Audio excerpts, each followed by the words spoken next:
Pues adelante, si gustas pasar, si gustas tomarte, estás en casa. Bueno, muchas gracias. Donde tú digas, si quieres nos vamos aquí y ahorita ya que reviente todo el protocolo. Yo le voy a dar antes, que era lo gusto, me traje un PowerPoint. Si lo quieren. Donde estás más cómodo. No, oye. ¿Por qué no me ponen la carga? Sí, NF, colegio de porque se va a encontrar con muchos, pero ese que dice colegio también.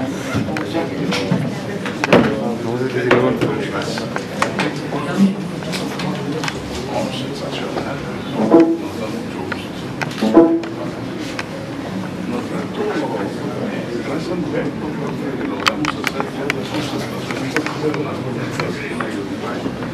nos apoyó sobre manera de un gran enlace que tuvimos. Entonces, bueno, pues ahora nos visita con muchísimo gusto. Muchas gracias. Un gusto ya de aquí. Estuve a Rubí hace como 2 años. Estamos entendiendo que nos vemos en Buenos Aires en venir.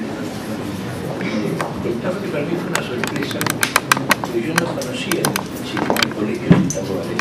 Conocía desde hace muchos años Colegio de México, pero no sabía que eso estaba replicado a nivel de cada estado, así que lo estoy invitando a hacer un artículo porque no se trata en otros países de los colegios estaduales de México. Por ahí habría que partir del Colegio de México, Claro, que es una institución de un prestigio enorme internacional, clásica, digamos, en de ciencia social.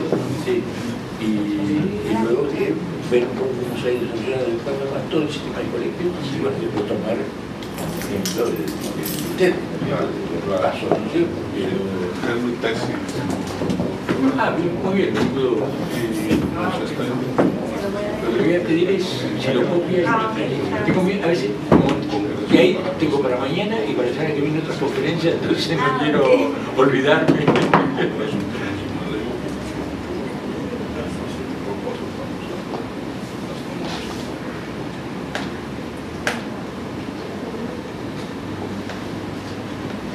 Lindo edificio que me sale.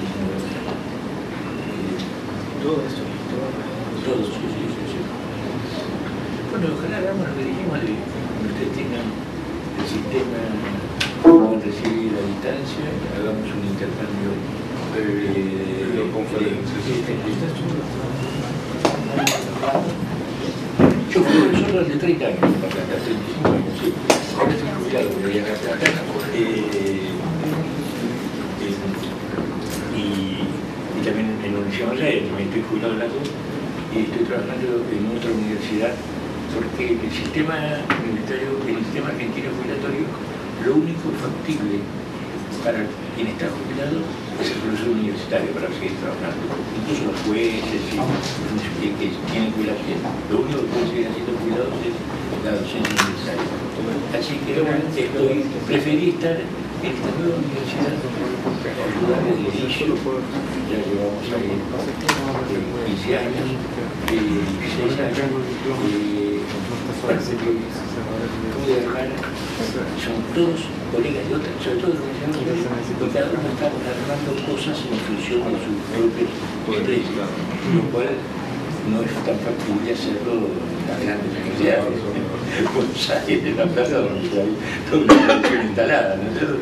Es lo mismo que una universidad nueva, más chica, que ir a la UNAM de Guadalajara, ¿no? Que fuese más fácil, no es fácil mover la lanchita que mover el se puede, así que, digamos, sí estoy, bueno, después, sí, digo, tiempo y el tiempo, les cuento un poco las cosas que hacemos, no es lo que tengo previsto para ahí están, Sí, muy buenas tardes tengan todos ustedes, sean bienvenidos. Amigos, alumnos, autoridades que tenemos el honor de recibir hoy en casa, el Colegio de Tamaulipas les da la más cordial bienvenida. Dentro del marco del convenio firmado con la Universidad Nacional de 3 de Febrero, Argentina, el Colegio de Tamaulipas les da la cordial bienvenida y agradece su asistencia a esta conferencia que ha sido denominada Hacia una reforma universitaria en América Latina, desafíos políticos, sociales y académicos, misma que será impartida por el doctor Norberto Fernández Lamarra.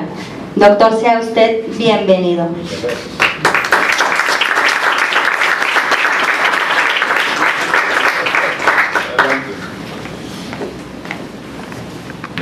Asimismo, nos es grato saludar al ingeniero Julio Martínez Burnes, subsecretario de Educación Media Superior y Superior en nuestro estado. Sea bienvenido, ingeniero.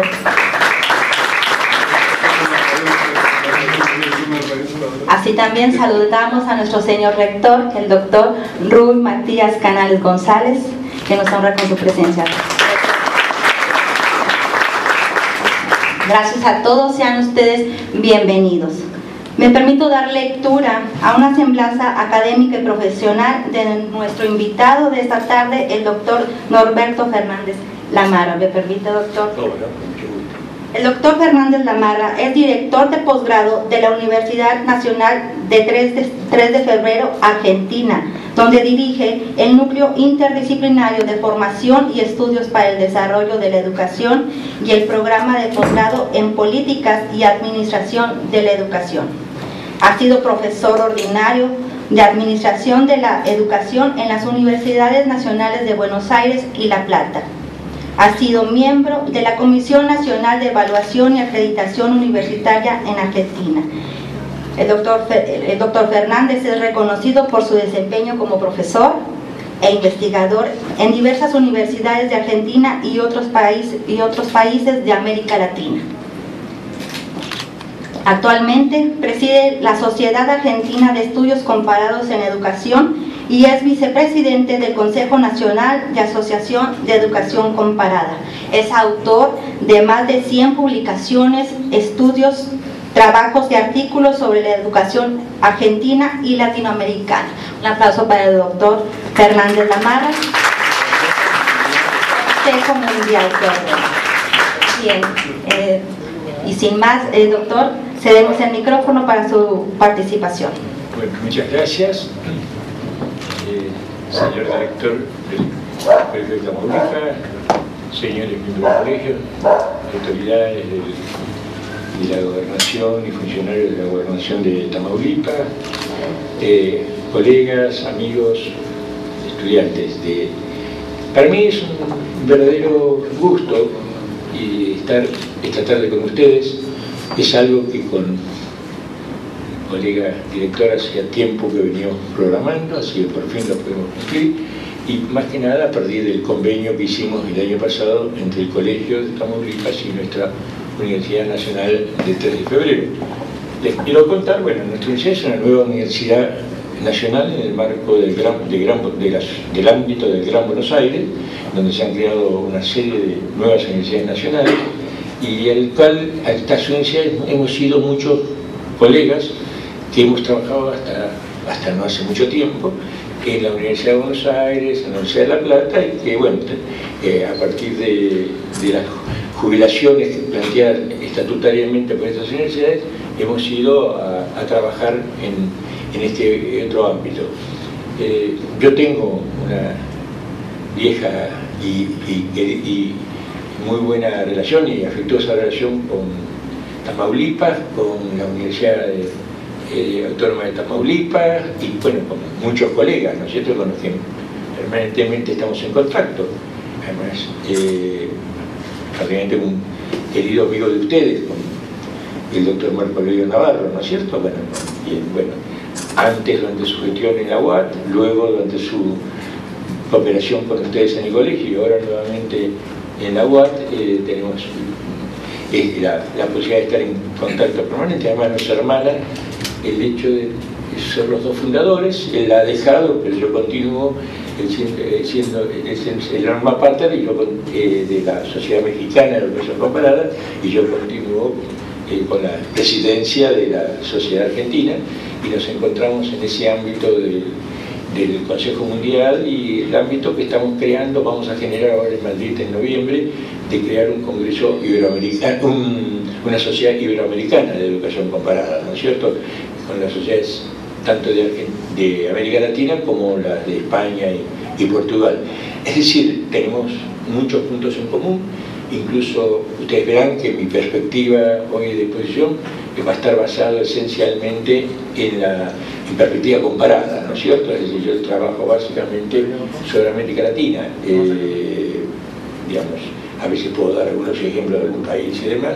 En general, los ejemplos críticos que doy son sobre mi país, son sobre el que yo tengo derechos a criticar. Evidentemente no son tan críticos mis conceptos, aunque pueda sugerirlos sobre otros países, porque bueno, eso lo dejo para los colegas de cada país, ¿no es cierto? Así que bueno, de acuerdo a la propuesta de mi idea es trabajar en este tema de hacia la nueva reforma unitaria en América Latina, partiendo de la universidad democrática que deberíamos haber tenido si la reforma universitaria de 1918, ya hace 96 años, hubiera ido evolucionando en América Latina como sus firmantes hace 96 años, sus propulsores lo plantearon, ¿no es cierto? Luego vamos a ver la universidad que tenemos, evolución institucional actual, el tema de la gestión de la educación superior, democratización y participación social, organización académica, la calidad de la educación superior y el tema de internacionalización y convergencia de la educación superior en América Latina, para luego tomar la universidad que, por lo menos desde mi perspectiva, que a mi juicio América Latina necesita para afrontar estos nuevos tiempos y actores, los desafíos para una nueva reforma universitaria, los desafíos políticos, los aportes de las conferencias de la UNESCO, y luego finalmente propondremos algunas nuevas políticas y estrategias para el debate. Quiero decirles que siempre mis respuestas son abiertas al debate, ¿no es cierto? A veces yo incluso hago afirmaciones un poco provocativas, justamente para provocar el debate, porque a partir del debate es que uno puede buscar los consensos que permitan llevar adelante las reformas que nuestra educación y nuestra educación superior en la América Latina y en cada uno de nuestros países está exigiendo en forma urgente. La reforma universitaria de 18 fue un importante signo político, académico y social, es decir, tuvo los aspectos, fue político, fue académico y fue social de la universidad en América Latina y en el mundo, y se extendió rápidamente en América Latina. Llegó a Cuba en los primeros años de la década del 20, acá a México llegó en la década del 20, antes de terminar la década, y así se fue extendiendo a toda América Latina, y nació en un momento político muy significativo de la Argentina. En 1912, la Argentina venía convulsionada, aparecían los sectores medios fuertemente, las burguesías, las oligarquías que hasta ese momento habían manejado el país, comenzaban a ser cuestionadas por estos sectores medios que querían tener una simulación política mucho mayor, y hubo una serie de revueltas civiles encabezadas por estos sectores medios que llevaron a que la oligarquía tuviera que ceder y sancionar una ley de voto universal, secreto y obligatorio. Esta mañana lo decíamos también en la web, universal a medias, porque fue solo para los hombres. Tuvieron que pasar 30 años, hasta 1949, 35 años, para que también incluyera el voto femenino, ¿no es cierto? O sea que fue voto de los hombres, universal, secreto y obligatorio, y surgió el primer presidente elegido realmente por el pueblo, el presidente Hipólito Yrigoyen, de un partido más que centenario en la Argentina, que todavía subsiste con mucha fuerza política, que es la Unión Cívica Radical, ¿no es cierto? Y juntamente, es decir, y los sectores medios llegan al poder, y los estudiantes querían también, las universidades hasta ese momento habían sido monopolizadas por la oligarquía, las cátedras eran hereditarias, de padres a hijos, familiares, es decir, tenían un sistema totalmente dominado por los sectores oligárquicos, y los estudiantes quieren protagonizar también la universidad, junto con profesores que los acompañaban.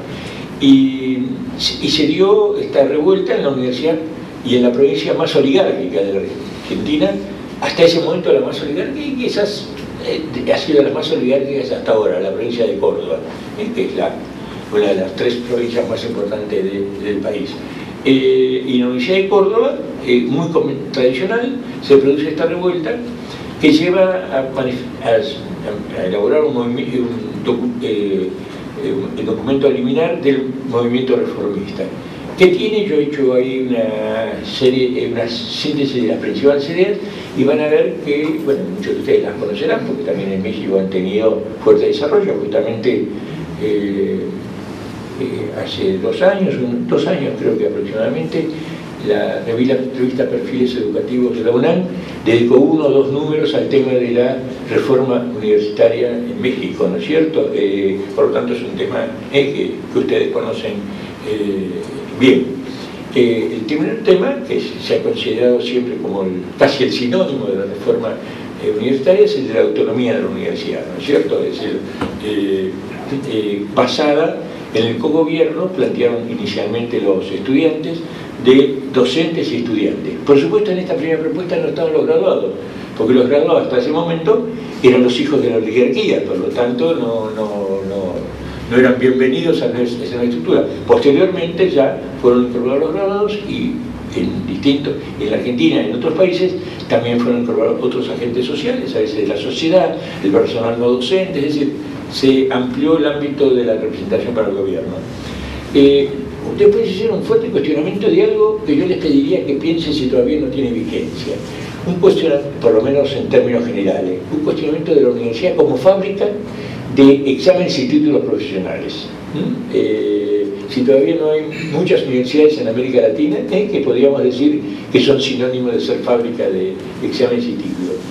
Plantearon también inquietudes pedagógicas, una renovación pedagógica de la universidad, la libertad de cátedra, como expresión de independencia de pensamiento, como oposición a la designación arbitraria y a la herencia en las cátedras, la función social de la universidad, la solidaridad con el pueblo y los trabajadores, la centralidad de los estudiantes. El tema de los estudiantes, era protagonizado por los estudiantes, era central, en general de los jóvenes como destinatarios y protagonistas de la universidad, el compromiso de la universidad con el cambio social, superación de las fronteras de la universidad, es decir, a 96 años de esto todavía gran parte de estos principios son plenamente vigentes, incluso yo diría alguno incumplido, que eso nos va a llevar después a reflexionar cuando planteemos la necesidad de repensar la reforma universitaria un siglo después. La reforma universitaria en Argentina ha sufrido, ustedes saben que la Argentina ha tenido una historia política muy compleja, plena de sucesivas dictaduras militares, desde 1930 en adelante, y evidentemente cada vez que una dictadura militar asumió el gobierno de Argentina, ha dejado de lado la autonomía, ¿no es cierto? Intervino las universidades, o sea que, digamos, el desarrollo de la reforma y de la autonomía ha estado ligado con estos vaivenes políticos. Afortunadamente, hasta ahora se registran por primera vez en la historia de la Universidad Argentina 30 años de gobiernos demócratas y por lo tanto 30 años de autonomía de las universidades, ¿no es cierto? Desde 1918 es el primer periodo más extenso que tenemos, en 100 años el periodo más extenso son estos últimos 30 años. Esto ha tenido también en otros países de América Latina, sobre todo en la América del Sur, más sometidos a los golpes militares, estos mismos contratiempos que en Argentina, ¿no es cierto? En Chile, en Brasil, en Uruguay, afortunadamente no ustedes en México, y también las políticas neoliberales que fueron impulsadas muchas veces por los gobiernos militares y otras veces por gobiernos democráticos, han afectado fuertemente estos principios básicos de la reforma universitaria en algunos países. También en esto se ha caído en una cierta simplificación por parte nuestra de los universitarios. Y creo que en esto no solo que hay que hablar críticamente de afuera de la universidad, sino también hacia adentro. Y es que a veces se ha simplificado y sacralizado el principio de la autonomía como dogma invariable, como un fin en sí mismo. El encierro de la universidad en la autonomía ha sido también un aspecto crítico para el desarrollo universitario. Es decir, en nombre de la universidad, en nombre de la autonomía, la universidad aislarse, ¿no es cierto?, de su contexto social, político. También este es un tema que nos lleva a tener que resignificar el concepto de autonomía en los debates sobre el tema. Y en general hay que repensar la reforma universitaria. Yo vengo planteando eso hace varios años, pero que antes de que se cumplan los 100 años, dentro de 4 años, podamos hacerlo. Yo a veces soy optimista y ese pesimista, en que podamos tener en América Latina un nuevo pensamiento en materia de reforma universitaria con el sentido trascendente con respecto a presente y futuro que tuvieron hace casi 100 años los estudiantes de Córdoba. Su pensamiento está todavía vigente y parcialmente incumplido. Por lo tanto, piensen ustedes lo maravilloso de un pensamiento que a 100 años todavía en gran medida está vigente, es decir, y todavía podemos decir que parcialmente incumplido. Claro, una nueva reforma debe pensar en un mundo a 100 años totalmente distinto, en una América distinta, totalmente distinto, y en cada uno de nuestros países, México, Argentina, Brasil, Colombia, Chile, que sea, totalmente distinto. No somos los mismos que hace 100 años, el mundo no es el mismo. Tenemos que responder los retos de la sociedad, los retos de la economía y del conocimiento, de las nuevas tecnologías de información y de comunicación, y tenemos también pensar que nuestros estudiantes deben tener un rol significativo en este escenario. Yo espero que parte de esto podamos avanzar y cuando cumplamos los 100 años de la reforma tengamos una propuesta realmente en donde los principios básicos estén repensados, actualizados y llevados para que puedan tener otros 100 años, difícil, pero otros 100 años para el futuro. Frente a esto, ¿qué educación superior tenemos actualmente? Ustedes van a pensar, perdonad que esto es una generalización, es decir, no encuentran acá ninguna referencia a ningún país explícito, es decir, ni a México, ni a Argentina, ni a ningún otro, es decir, en algunas de estas cosas se han dado en la casi totalidad de países, otros en algunos, pero es una perspectiva comparada, ¿no es cierto? Yo un poco lo planteo para que después, con la discusión o en sus trabajos, o en el pensamiento que ustedes tengan en su ámbito, vean cuánto de esto es vigente para su propio país, ¿no es cierto?, y para su propia universidad. Hasta los años 70, 80, teníamos en América Latina una universidad predominantemente estatal, con una fuerte autonomía institucional y académica, digamos, o sea, con excepción de los gobiernos militares que habían afectado sobre todo a países como la Argentina.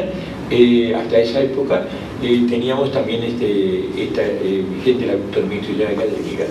Teníamos un modelo de universidad, teníamos, digamos, y yo diría, y tenemos una universidad excesivamente napoleónica, es decir, profesionalista, y se comenzaba a dar ya en los 70 y los 80 un inicio de la influencia de la educación superior norteamericana en algunos países.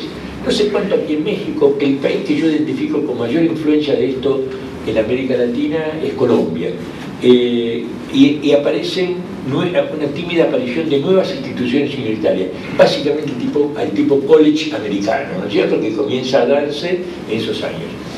Pero la situación cambia rotundamente desde la década del 80 y los 90, ¿no es cierto? Es decir, porque cambia el panorama político, económico, social de América Latina. Las políticas neoliberales, ya sea impulsadas en los casos de Chile, de Brasil, de Argentina, de Uruguay, por los dictadores militares, y en otros países por los gobiernos elegidos democráticamente, las políticas neoliberales reemplazan a las políticas de bienestar, que había sido la característica de la cultura social vigente en América Latina por una concepción de mercado. Y esto tiene una alta influencia en el campo de la educación superior. En plural, básicamente se crean un altísimo número de instituciones universitarias que generan situaciones muy diversas. Yo lo voy a caracterizar muy rápidamente. Una fuerte diversificación de la educación superior. una alta heterogeneidad de los niveles de calidad. Yo digo, lo conversamos esta mañana en la UAT, que en América Latina tenemos universidades equivalentes a las mejores del mundo. Ustedes aquí en México tienen varias universidades que pueden identificar, y por lo menos hay una que es clásicamente la que en todos los escritos aparece como, son tres las universidades que se destacan siempre como las más importantes de América Latina, y ustedes saben que son la UNAM de México, la USP, la Universidad de San Pablo de Brasil, y la Universidad de Buenos Aires. Pero hay otras que equivalen en México, en cada uno de nuestros países y en otros países, a las mejores del mundo. Pero también tenemos, y tenemos que tener confianza en eso, las peores universidades del mundo. Y en todos nuestros países encontramos ejemplos, en algunos países muchos más ejemplos, en otros menos, de las peores universidades del mundo. Ya vamos a hablar después de eso más detenidamente. Se da un fuerte crecimiento del número de universidades privadas. Actualmente en América Latina el 60-65%, 2/3 de la matrícula prácticamente está en instituciones privadas. Claro, con algunos casos más fuertes. El de Brasil, por ejemplo, en Brasil para universidades privadas el 85% de la matrícula. Es decir, prácticamente la población universitaria brasileña va a universidades privadas en un número altísimo, por ser el 85%. Incluso algunos colegas brasileños hablan del 90%, pero pongamos en el 85%. Bueno, tenemos el caso inverso, el de Cuba, que no hay ninguna universidad privada, es el 0%. Uruguay tiene el 10-15%, la Argentina también alrededor del 15%. México, le puse interrogantes porque mis colegas me dan cifras distintas.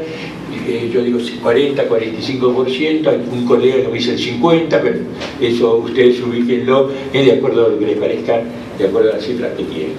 Y se da una influencia heterogénea de muy diversos modelos y también contradictorios modelos en materia de educación superior y universitaria.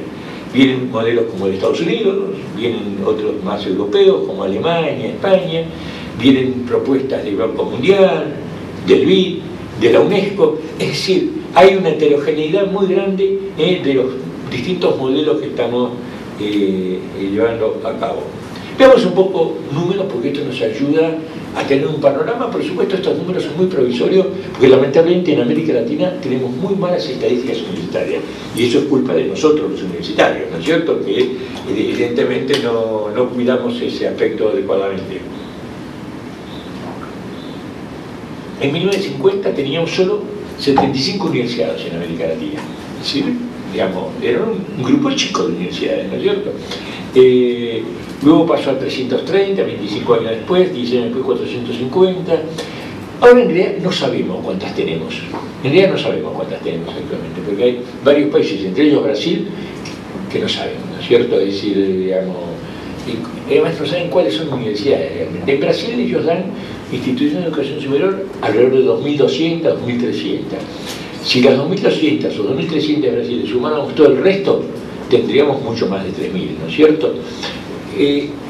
Los colegas brasileños dicen que quizás ellos tengan verdaderas universidades 300 o 400. Bueno, creo que si nos ponemos posiblemente más de 3.000, más de 2.000, no encontraremos, pero digamos, realmente no lo sabemos. El número de estudiantes. Eran 267.000 estudiantes en 1950, eso fue aumentando, hasta ahora llegar, tampoco lo sabemos exactamente, por eso ponemos alrededor de 18 millones.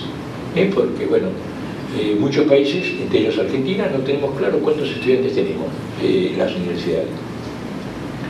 O sea que se multiplicó por 70 veces entre 1950 y 2013. La tasa de incremento de la matrícula de la educación superior en América Latina.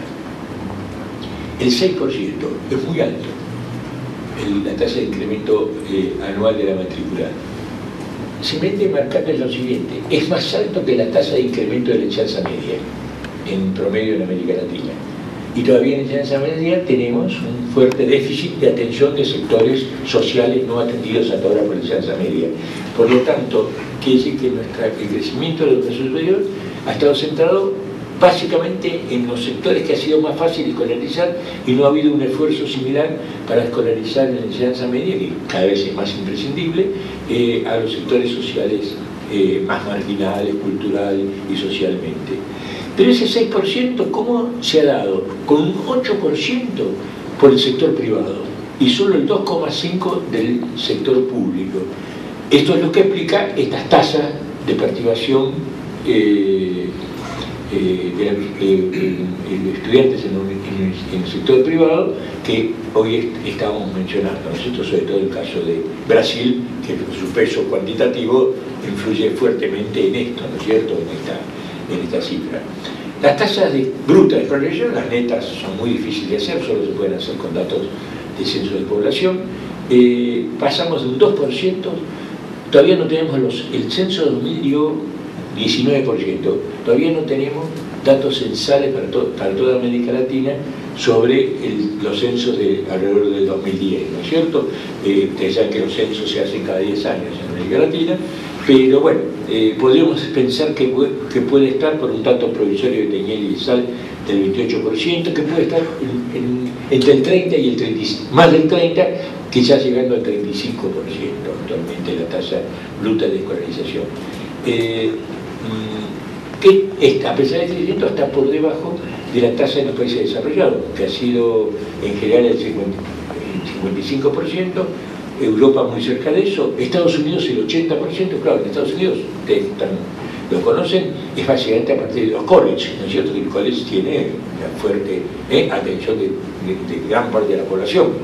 En Asia y Oceanía el 45%, o sea que América Latina tiene la tasa de escolarización neta más baja a nivel mundial, excepto el caso de África, ¿no es cierto?, donde, bueno, es otra situación. ¿Qué notas críticas o qué notas con qué notas podemos caracterizar la situación de la educación superior en América Latina? Bueno, ya esto un poco surge de lo que ya dijimos, pero vale la pena rápidamente repasarlo, un poco a manera de resumen. Un crecimiento inorgánico entonces del número de universidades y estudiantes, diversificación, segmentación y heterogeneidad de los niveles de calidad, como ya vimos, escasa articulación entre la educación superior universitaria y la no universitaria, esto pasa en casi todos los países, y entre la educación superior y el resto del sistema educativo. El aislamiento de las universidades, muchas veces las universidades no rinden cuentas adecuadamente, una falta de accountability de su desarrollo, de su producción, escasa articulación con la sociedad, el trabajo y la producción.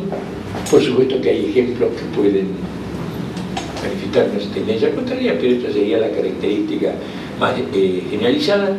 Falta de flexibilidad, actualización y cambios de los diseños curriculares, es decir, todavía tenemos diseños curriculares rígidos en productos de las formaciones profesionales clásicas, ¿no es cierto? Y poca participación social en el desarrollo de la educación superior, trabajamos poco, probablemente aquí en México con las universidades vinculadas más a los estados, esto pueda ser un poco más abierto o más intenso, pero en general en América Latina hay poco trabajo con los niveles políticos regionales, con las sociedades locales y demás.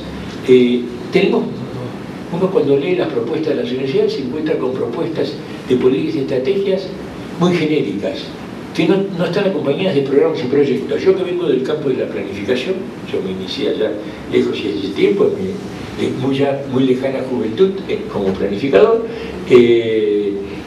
yo que vengo de ese campo, yo sé que las políticas, si no tienen programas y proyectos concretos, no se ejecutan. Las políticas son simplemente definiciones generales, que deben ser instrumentadas a través de programas y proyectos concretos, que son los que se ejecutan, los proyectos particularmente. Entonces, ¿sí? Hay un escaso gasto público para la investigación científica, afectando las capacidades nacionales de producción científica. El promedio para América Latina es del 0,5% dedicado a investigación científica del PBI. Los países desarrollados tienen entre el 2 y llegando al 3% de su PBI. Tienen un PBI bien grandecito, bien gordito, y de esto un porcentaje que llega hasta entre el 2, oscila según los países, entre el 2 y el 3%. El único país en América Latina que alcanza el 1% y lo supera apenas es Brasil. Pero en Brasil hay una importante influencia de la producción científico-tecnológica del sector privado, del sector productivo, que no se da en otros países, por ejemplo en el mío, en Argentina, ¿no es cierto?, donde el sector privado importa tecnología y no investiga, ¿no es cierto?, no hace investigación propia, sino que importa la tecnología de los países que ya centrales. En cambio, los brasileños han apostado siempre, desde el gobierno militar, a tener una producción científica y tecnológica relativamente propia. Esto en materia de informática fue muy claro, cuando ellos todavía, ahora menos, pero todavía, ahora menos por la influencia de la producción científica, sobre todo la producción tecnológica china, ¿no es cierto?, que nos va invadiendo gradualmente, pero digamos, hasta no hace muchos años todos los insumos tecnológicos importantes de la informática eran brasileños en el sur, no sé si aquí, porque ellos se animaron a desafiar a los países centrales en materia de producción tecnológica. Tenemos modelos académicos y de gestión muy tradicionales y una limitada profesionalidad y tecnificación de la gestión universitaria. Tenemos todavía estructuras académicas muy rígidas. Cuando veamos el tema de internacionalización más tarde, en nuestro rato, de internacionalización de la educación superior, veremos que eso es un fuerte problema, esa rigidez de las estructuras académicas para la movilidad de estudiantes, de profesores y para los procesos de internacionalización. Y tenemos escasez de estudios, investigaciones y reflexión sobre la educación superior. Ustedes en México tienen algo más que en otros países, Brasil también lo tiene, en otros países menos, la Argentina recién ahora lo está teniendo, Chile muy poco. Es decir, los universitarios no los estudiamos así a nosotros mismos, es decir, no estudiamos nuestras instituciones, o las estudiamos poco. Y esto es una limitación nuestra. El otro tema que quiero plantear en el margen de esto es el tema del aporte de la educación superior a la gobernabilidad democrática. Bueno, estos son algunos principios básicos de la gobernabilidad democrática, simplemente los voy a mencionar un poco para tener una idea de cómo yo pienso el tema de la gobernabilidad democrática, ¿no es cierto? Que no voy a decir nada nuevo. Básicamente, un principio básico de la gobernabilidad democrática es la democracia y la equidad, ¿no es cierto? El fortalecimiento de valores estratégicos, la cohesión y la integración social, tener una ciudadanía activa y participante, una sociedad abierta al conocimiento, la educación en general y la educación superior en particular como política de Estado, procesos de concertación y consensos. Sobre esto, en los procesos de concertación y consensos yo insisto mucho en algo que me parece es fundamental. Los procesos de concertación y sobre todo de consensos no solo tienen que llevar a tener consenso sobre lo que estamos de acuerdo. A veces es muy genérico en lo que estamos de acuerdo. Lo que debemos incluir en una agenda de consensos es lo que no estamos de acuerdo, en lo que discrepamos, justamente para discutirlo y para ver la posibilidad de buscar consenso en aquello que aparentemente no estamos de acuerdo. Es decir, no rechazar el desacuerdo, no aferrarse al desacuerdo y rechazar la opinión de los demás, sino buscar en qué desacuerdo y trabajemos para buscar en cómo podemos elaborar consenso a partir de nuestras discrepancias. Eso es lo que es una verdadera elaboración de consenso. Si nos quedamos solo en lo que estamos de acuerdo, podemos caer en generalidades que nos ayudan un poco como políticas de Estado. Tenemos que básicamente trabajar en aquellas cosas que sí estamos de acuerdo, las damos por digamos, establecidas, y buscar acuerdos y consensos en lo que sabemos que discrepamos. Y la necesidad de nuevos modelos de innovación, de esto vamos a hablar un poco más después. ¿Qué desafíos se nos presentan para la educación superior en América Latina? Yo voy a ver, como lo decía, bueno, ya no lo decía más el título, está cambiado, desafíos políticos, sociales y académicos, ¿no es cierto? A partir de eso vamos a desarrollarlo rápidamente.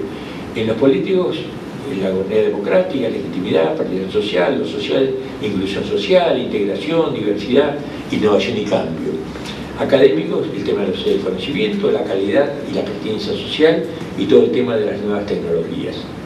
Por decir algunos, podríamos agregar a estos muchos más, ¿no es cierto? Es decir, sobre el tema de la universidad y la gobernabilidad democrática, en los contextos sociopolíticos de América Latina, son procesos difíciles.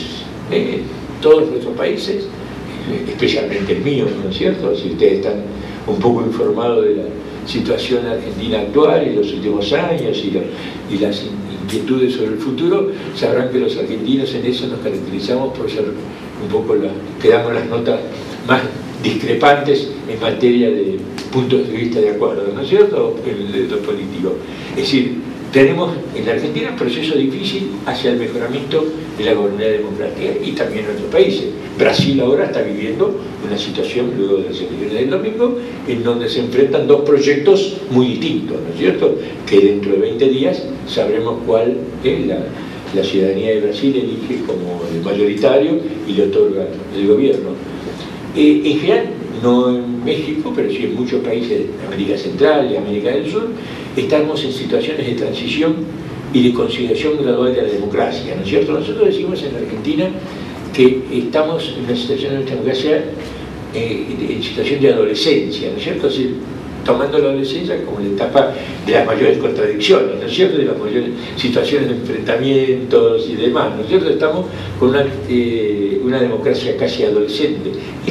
Y eso, hasta que madure eso, hay que buscar la manera de que madure rápidamente, ¿no es cierto?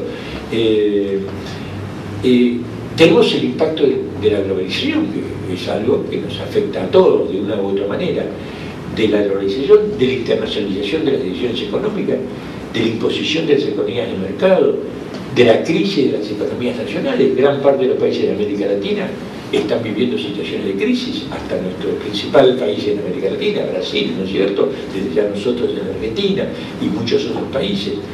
Y también eso nos impacta en nuestras propias situaciones nacionales, el impacto de la actual crisis internacional, en el tema económico, sobre todo ya superada en cierta medida la de Estados Unidos, la europea todavía nos afecta. Y eso nos lleva a situaciones críticas de incremento de la pobreza, de exclusión social y de marginalidad. En este contexto tenemos nuestro mapa para plantearnos la gobernabilidad democrática.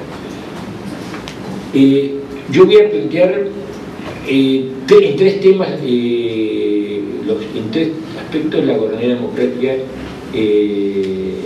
que requiere la mejor gobernabilidad de educación superior, en términos de legitimidad, eficiencia y participación.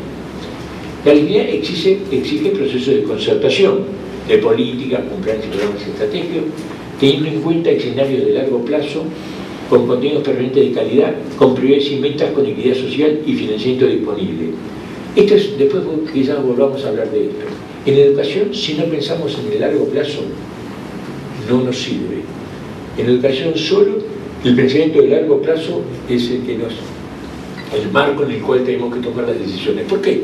Porque cualquier reforma o modificación tiene efecto de largo plazo. Entre que la diseñemos, la discutamos para implementarla, preparemos las condiciones para la implementación, formemos el personal, se piensa implementar a veces gradualmente, pasen los estudiantes, esos estudiantes pasen a la sociedad. Es decir, los europeos calculan, sobre todo aquellos que han hecho procesos importantes de reforma, en los países nórdicos, por ejemplo, que una reforma educativa lleva alrededor de 25 o 30 años. Es decir, evidentemente es contradictorio con nuestros ciclos políticos. Es decir, todo lo que hagan nuestros gobernantes ahora, el mejoramiento de la educación en general y también de la educación superior, tendrá un efecto que verán ni ellos ni sus sucesores inmediatos, sino que verán las conducciones políticas de dentro de 20, 25, 30 años. Es difícil entender para la inmediatez de nuestros políticos, ¿no es cierto?, en donde quieren que se visualicen inmediatamente las acciones. Entonces, pero si no tomamos conciencia de eso, llegamos a situaciones contradictorias. En la Argentina, por ejemplo, el gobierno actual, el gobierno que ahora está terminando con Cristina Kirchner, iniciado por su esposo, ya lleva 11 años, hacia los 12, con una presidencia de Néstor Kirchner y dos presidencias de Cristina Kirchner, aumentó fuertemente la inversión en educación, llegando al 6,5% del PBI destinado a educación. Entonces, eso fuera, más allá de que habría que discutir si fue bien o no utilizada ese incremento de los recursos para educación, es un tema que habría que evaluar y que nos falta evaluar adecuadamente en la Argentina.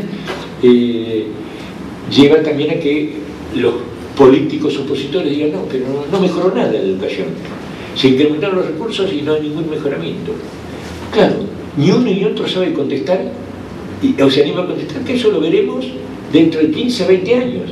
Si llegaran a contestar eso, la gente diría está loco, digamos, pero es así, digamos, y si no tomamos conciencia de eso, no podemos, es muy difícil trabajar en política educativa y en políticas para cualquier nivel y sobre todo para la educación superior. La eficiencia exige que tenemos respuesta a necesidades sociales, buena gestión de los procesos, profesionalización de los docentes y no docentes y evaluación de resultados y de impacto. Esto es un punto central para la eficiencia. Muchas veces la eficiencia se evalúa en función de la gestión de los procesos, ¿no es cierto? No, la eficiencia es todo lo demás. Y también la participación, ya lo venimos diciendo, requiere mayor protagonismo de la sociedad organizada en la política de educación y en la conducción de las instituciones. Tema complejo. Como ustedes saben, tema complejo de la sociedad, no solo en la universidad. Las experiencias que hicieron en la Argentina para incorporar a la sociedad en las instituciones medias y otros niveles han sido críticas, ¿no es cierto? Entonces se volvió para atrás. Bueno, hay que debatir sobre estos temas, sobre la gobernabilidad, para fortalecer la pertinencia política e institucional de la educación superior, es decir, desafíos sociales. El desafío de la educación, en particular la educación superior, debe ser un ámbito de creatividad e innovación para la sociedad y para sí misma. La innovación debe ser sinónimo de la educación en general y en particular de la educación superior. Yo publiqué un libro, lo dejé en la web, pero conversamos que, bueno, compartirlo, traer un solo ejemplar. Es un libro con artículos de colegas de todo el mundo, entre ellos algunos mexicanos, sobre universidad, sociedad e innovación. Y ahora estamos terminando una importante investigación sobre el tema de la innovación en la Universidad Argentina. Para mí el tema de la innovación es un punto central. Yo tomo aquí tres ejes que un querido colega español, que hasta hace mucho tiempo estuvo muy cerca de ustedes, dirigiendo un college de educación cerca de la frontera mexicana, ahí en Estados Unidos, ¿no es cierto?, en Texas, Miguel Ángel Escotet. Ahora se ha vuelto para su país, a España, hace 2 o 3 meses, y Miguel Ángel Escotet plantea 3 ejes para el cambio en la educación superior. La educación superior para la reflexión en la acción, la educación superior para la diversificación, la educación superior para la flexibilidad. Es decir, debemos tener una educación superior para la innovación con una vigorosa creación, con una vigorosa capacidad de creación y cambio. Esto es esencial. Otro desafío social es el tema de la democratización de la sociedad, ¿no es cierto?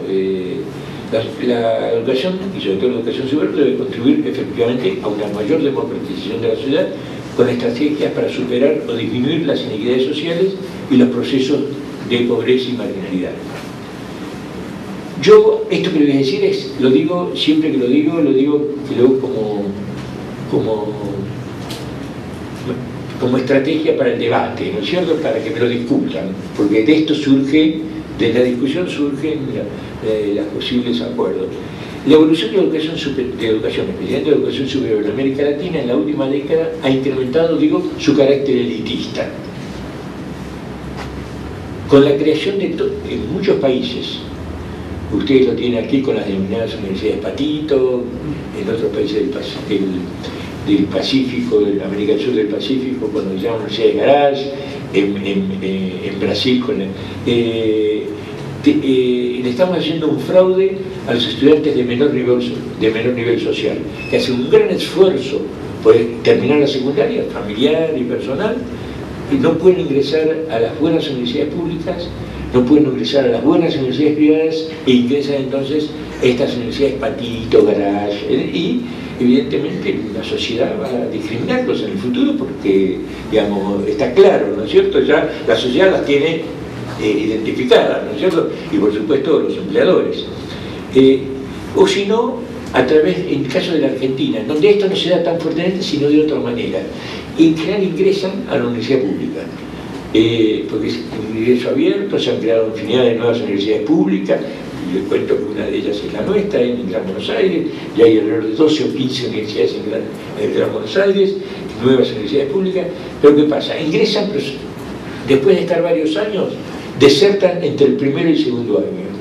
Es decir, fracasan. Si la universidad los recibe, pero los recibe con vallas que hacen que no puedan superar y se quedan, y evidentemente se van fracasados, ¿no es cierto? Y evidentemente el fracaso es uno de los peores estigmas, ¿eh? Es decir, el fracasar es uno de los peores estigmas, ¿no es cierto? Después de tanto esfuerzo. Por eso necesitamos instalar una estrategia de educación superior para todos. Ya desde hace 2 décadas, venimos hablando más de 2 décadas,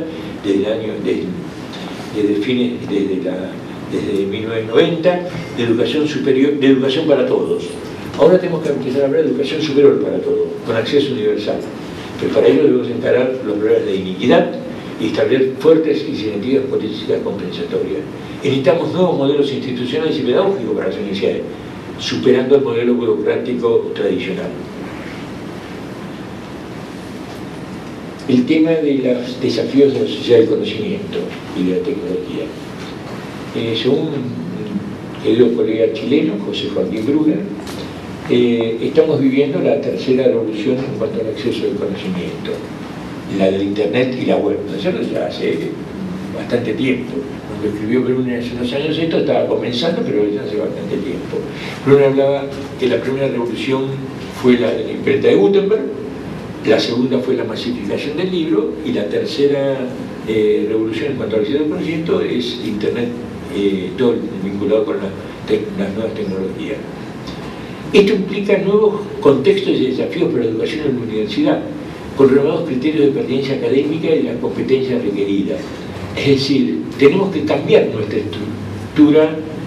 Es decir, yo aquí voy a usar un término, esta mañana lo recordábamos en la UAT, de una querida colega argentina, la doctora Edith Ingwin, que fue secretaria académica hasta que falleció hace 4 o 5 años, de la Universidad de Buenos Aires. Edith, una de las principales especialistas en el tema de nuevas tecnologías, decía que el peligro de la Internet y de la web era que había una inundación de información, ¿no es cierto? Es decir, que la gente se perdía y se ahogaba, se podía ahogar en esa cantidad de información. Pero lo importante que la educación debía lograr es crear conocimiento en el marco de esa información que era tan contradictoria. Esto requiere toda una nueva forma de pensamiento y de desarrollo de enseñanza, ¿no es cierto? Y tenemos la contradicción de que nosotros, en general, los mayores, los que no pertenecemos a la generación digital, ¿no es cierto? Muchos de ustedes sí lo son, pero nosotros los que no pertenecemos no lo sabemos manejar eso. Entonces, ¿cómo vamos a enseñarle a nuestros alumnos en escuelas, incluso en las primarias, en las secundarias, en la universidad, el manejarse con tanta información si nosotros mismos, los que somos los docentes, no sabemos manejarnos y nos perdemos o la dejamos de lado? Entonces, esto es un fuerte desafío. Después por ahí hablamos algo de las nuevas tecnologías, y tenemos que ir ya no es posible una formación para toda la vida. El desarrollo científico-tecnológico de las nuevas tecnologías hace que los norteamericanos, algunos colegas republicanos decían que en general cuando un estudiante universitario se graduaba, el 50-60% de lo que se había enseñado ya estaba caduco. Probablemente entre nosotros sea igual o más. Entonces, digamos, la caducidad del conocimiento es un tema central. Entonces, tenemos que ir a procesos de formación continua, permanente, con nuevos mecanismos de integración de la sociedad y el conocimiento, ¿no es cierto? Es decir, tenemos que tener verdaderas políticas de conocimiento, que no las tenemos en nuestros países. Es decir, tenemos como pequeños, aislados enfoques del tema del conocimiento, pero no tenemos verdaderas políticas de conocimiento, y para la educación superior es fundamental. Necesitamos, como digo, y al final, políticas consensuadas del conocimiento. Aquí voy a desarrollar un tema que yo les había anunciado, que a mí me interesaba mucho, espero que sea útil para ustedes. Es la innovación como estrategia. Y aquí tomo un trabajo hecho por dos colegas españoles, José Ginés Mora, la otra colega ahora, ahí está el nombre, sí, María José Vieira, ahí lo veo, de la Universidad de León. José Ginés Mora ya está jubilado en la Universidad Politécnica de Valencia y en la Universidad de Londres actualmente, que hicieron para la Comisión Europea. Es un estudio comparativo que llamaban Gobernación Unitaria y Emprendedurismo, un estudio empírico. Estudiaron 27 universidades, Finlandia, Suecia, España, Reino Unido, Polonia, Rusia, Moldavia, como ven ustedes, muy diverso. Y que eran diferencias entre sí en cuanto a gobierno, organización y gestión. Y sacaron interesantes conclusiones sobre la relación entre estos aspectos y las condiciones facilitadoras del emprendedurismo. Y entonces se plantearon, ¿se puede predecir el carácter emprendedor de una institución? ¿Por qué? Porque vieron que una institución emprendedora tiende a formar mejor profesionales o graduados emprendedores, ¿no es cierto? Es decir, que si no hay emprendedurismo en la institución, es difícil que esto se traslade a la formación de emprendedores en sus graduados. Esto está publicado, este artículo, como ven ustedes, en el libro que yo mencioné mío, Universidad Social e Innovación, una perspectiva internacional, el trabajo de estos dos colegas, bueno, que está un ejemplar los colegas de la Secretaría Académica de la UAT lo tienen, y si alguno está interesado, pueden obtenerlo. Es uno de los 29 artículos que están en ese libro. El tema de la calidad. La década de 90 es la que llamamos, ya lo que trabajamos en estos temas, la década de la calidad en América Latina. Comienza ya en los 80 y se desarrolla en los 90 el tema de los operativos de medición de la calidad en la educación básica. Está el operativo de UNESCO y luego el más debatido y actualmente plenamente vigente, que es el de la OCDE, ¿no es cierto?, el de PISA. Y luego será el primer país que será es acá en México, el primer proyecto de evaluación de la calidad, México, con la creación de un Sistema Nacional de Evaluación de Educación Superior, que en México ustedes tuvieron que ponerlo en marcha a partir del NAFTA, ¿no es cierto? Es decir, en la medida en que Estados Unidos y Canadá tenían desde hacía décadas un sistema de evaluación y acreditación, para que nosotros los países miembros de la Alianza fueran aceptados los profesionales mexicanos, tenían que ser sometidos a procesos relativamente similares a los que hace décadas tenían los otros dos países, ¿no es cierto? Y se dio una nueva relación Estado, sociedad, educación, aparece lo que se llama en la bibliografía del tema el Estado evaluador, ¿no es cierto? Y bueno, y comienza a desarrollarse a partir de 1989, en los 90, primero los procesos de evaluación y a fines de los 90 los procesos de acreditación.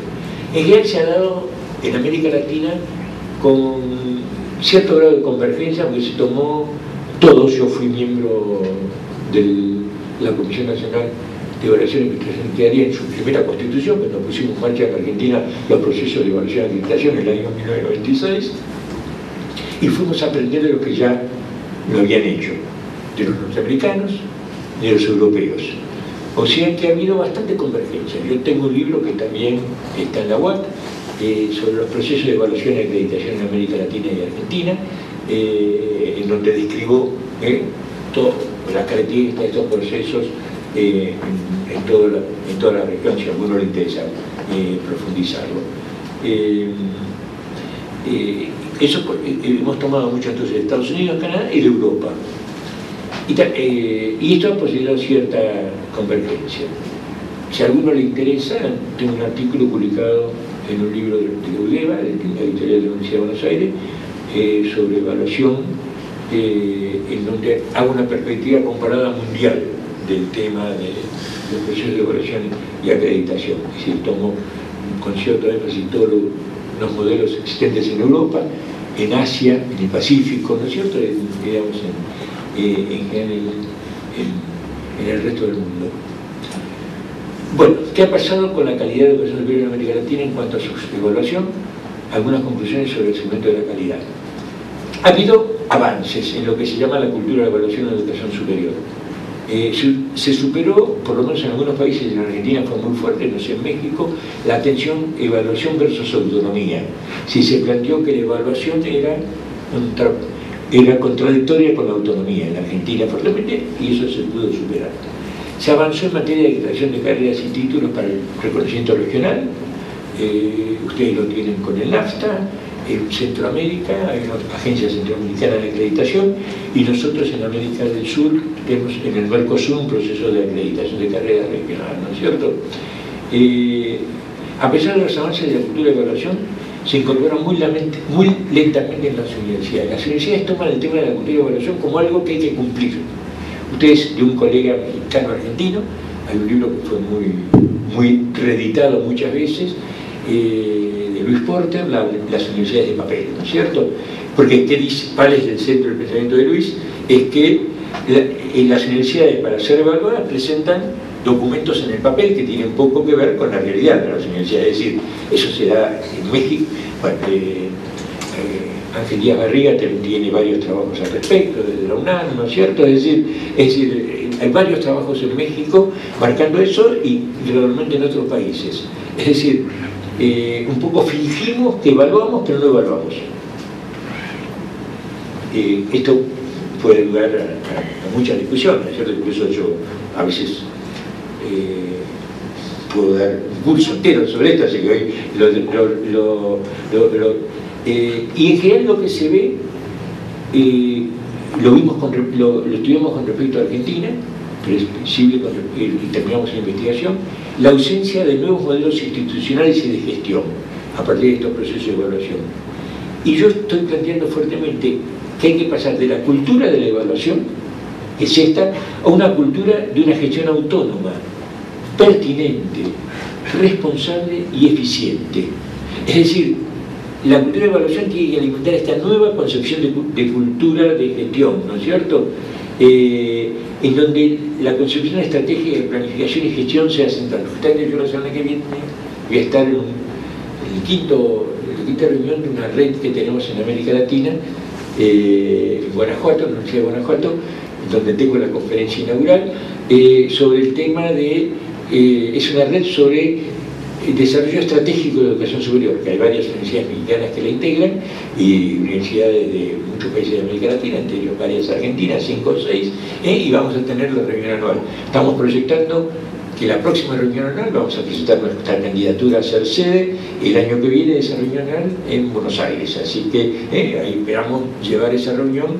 Hasta ahora se ha hecho varias veces en México, algunas veces en Cuba, porque la coordina la Universidad de La Habana, esta red, el CEPES de la Universidad de La Habana, se ha hecho en algún otro país también en Centroamérica. Vamos a llevarlo al extremo de América del Sur, a ver si podemos contagiar este tema de la concepción estratégica más allá del sur. Y finalmente, para cerrar este punto, un concepto de dos colegas brasileñas, María Mocina y María Beatriz Luce, en un trabajo de un libro que también yo junto con José Espinés Mora compilamos sobre estos temas, que la evaluación debe ser entendida como una política pública. Digamos, de esto podríamos seguir hablando mucho más, pero bueno, vamos a un tema que toma cada vez mayor relevancia, el de la internacionalización de la educación superior. Los procesos de globalización, de desarrollo de las nuevas tecnologías, contribuyeron a la expansión de la internacionalización de la educación, particularmente de la educación superior, conjuntamente con los procesos de integración regional. La Unión Europea, el NAFTA para ustedes, el Mercosur, etcétera, etcétera. En Europa, desde 1999, se pone en marcha un proceso para el conjunto de la Europa. El proceso de Bolonia, en el marco del Espacio Europeo de Educación Superior, que actualmente, en el cual participan actualmente 47 países. Piensen que es casi el doble de los países que integran la Comisión Europea, para mostrar, digamos, la vigencia real de este nuevo espacio europeo que abarca toda Europa. Pero evidentemente creo que hay uno o dos países que todavía no se han integrado, salvo que se han integrado recientemente, ¿no es cierto? O sea que este proceso de las integraciones regionales de los espacios, con el caso europeo, es muy fuerte, es un buen ejemplo. Tenemos nuevos escenarios.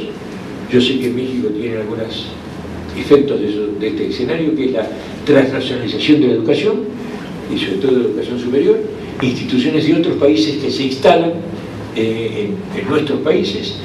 En México quizás no es tan fuerte, pero es muy fuerte en Centroamérica. Si ustedes conocen Centroamérica, es muy fuerte esto de la transnacionalización de la educación superior. ¿Y qué está pasando? En América Latina, estos procesos de transnacionalización de la educación superior se están llevando adelante sin las regulaciones adecuadas, con efectos no deseados, a veces con pruebas y tecnologías de dudosa calidad, y se instala un alto número de instituciones extranjeras sin acreditación en muchos países, sin control nacional y con dudosos antecedentes institucionales. Para esto, otro problema que nos está surgiendo, aparentemente ahora está medio relativamente controlado, es la aprobación por parte de la Organización Mundial del Comercio de la educación como bien transable. Si eso se aprobase en algún momento como resolución de la OMC, no podríamos poner límites, como ocurre con las demás acuerdos que tiene la OMC, los países miembros no podrían poner límites a que sean productos transables, y entonces la educación pasaría a ser algo transable totalmente en el mercado. Esto es un tema que en América Latina tenemos que ver con mucho cuidado. Y en general, lo que ha ocurrido como efecto de todo eso, y muchos países están muy fuertes, la mercantilización de la educación superior. La educación como bien público, afirmado en la última conferencia de UNESCO Mundial de Educación Superior de la UNESCO de julio de 2009, ahora de bien comercial y mercancía.